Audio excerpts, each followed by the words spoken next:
अगर आप इस एपिसोड को पूरा नहीं सुनने वाले हैं तो मैं कहूंगी कि साथ चालू ही मत करना, क्योंकि इस चक्र की आधी जानकारी डेंजरस हो सकती है। Hello everyone, welcome to this new episode of सुक्स टॉक्स। अब बात थोड़ी और संगीन होती जा रही है, क्योंकि बात है भावनाओं की, आपके दिल की। शायद कुछ लोग इस चक्र का नाम जानते हैं, अनाहत चक्र। ये स्टर्नम के पीछे हार्ट के पास होता है, जो डायरेक्टली इमोशंस को मैनेज करता है और उनसे मैनेज होता भी है। सबसे पहले इसका मीनिंग समझते हैं। अनाहत का मतलब होता है साउंड, जो किसी के टकराने से क्रिएट नहीं होता, which is unhurt. It also symbolizes purity, extreme love and compassion. ये एयर एलिमेंट से बना है। ऐसा माना जाता है कि जिसने अपने अंदर की वायु को कंट्रोल कर लिया, उसने एजिंग और डेथ को भी कंट्रोल कर लिया। आयुर्वेद के अनुसार हमारी बॉडी में होने वाले सारे मूवमेंट्स, हाथों का हिलना, पलकों का झपकना, बोलना, चलना, मुड़ना, लेटना, सब इसी वात यानी वायु से होता है। यूँ तो चक्रों को सबने अलग अलग कलर और अलग अलग थ्योरी से डिस्क्राइब किया, पर मेरी फेवरेट थ्योरी है कि बाकी चक्रों की तरह इसकी अपनी शेप है, जिसमें दो इंटरट्वाइंड ट्रायंगल्स हैं।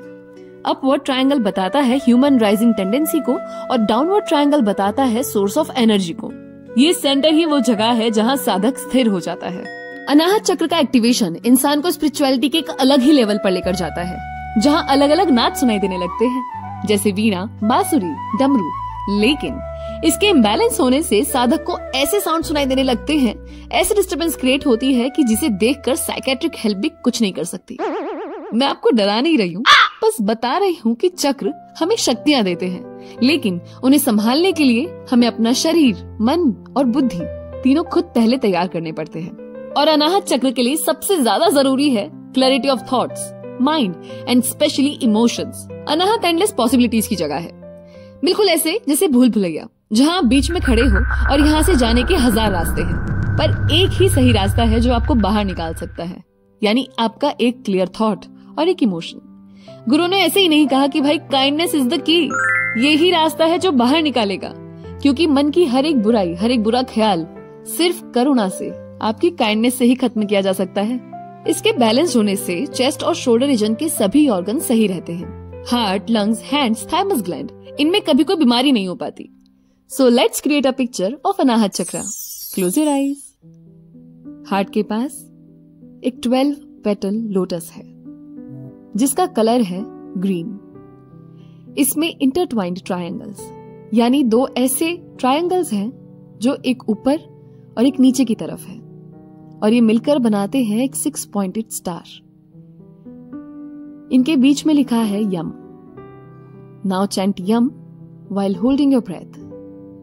Make sure to close your mouth. Hold as long as you can and take your time. Inhale when you're done. Anahata directly subconscious mind से जुड़ा होता है, इसीलिए जैसा हम सोचते हैं, फील करते हैं, हमारे सप्रेस्ड इमोशंस अनाहत को वैसे ही इफेक्ट करते हैं। इसके ब्लॉक होने से इंसान शाय, नम्ब फील करता है, ऐसा कि जैसे वो कुछ एक्सप्लेन नहीं कर पा रहा है, कुछ समझा नहीं पा रहा है, फीलिंग ऑफ अनहर्ड। खैर, इससे पहले के 3 चक्र 3 देवताओं से जुड़े हैं, जैसे मूलाधार ब्रह्म से, स्वाधिष्ठान विष्णु से और मणिपुर रुद्र से। पर अनाहत इन 3 चक्रों की शक्तियों से जागृत होता है, इसीलिए इसको किसी देवता से नहीं, उनकी पावर से समझा जाता है। ये भी एक कारण है कि इसके एक्टिवेशन के बाद एंडलेस पॉसिबिलिटीज और ऐसी सिद्धियां मिलती हैं जो ना कभी सुनी ना कभी देखी। दुनिया का हर एक साउंड समझ आने लगता है, चाहे वो बर्ड का हो, एनिमल्स का या अर्थ का। और यही से ऊपर के चक्रों के रास्ते भी आसान होते हैं। तो अब आप जानते हैं कि आपको क्या करना है ना? तैयारी। फिर मिलूंगी एक नई पुरानी सी बात के साथ। तब तक के लिए दूसरों से पहले अपनी भावनाओं को समझिए, सुनिए आपका मन क्या कहता है। बाय।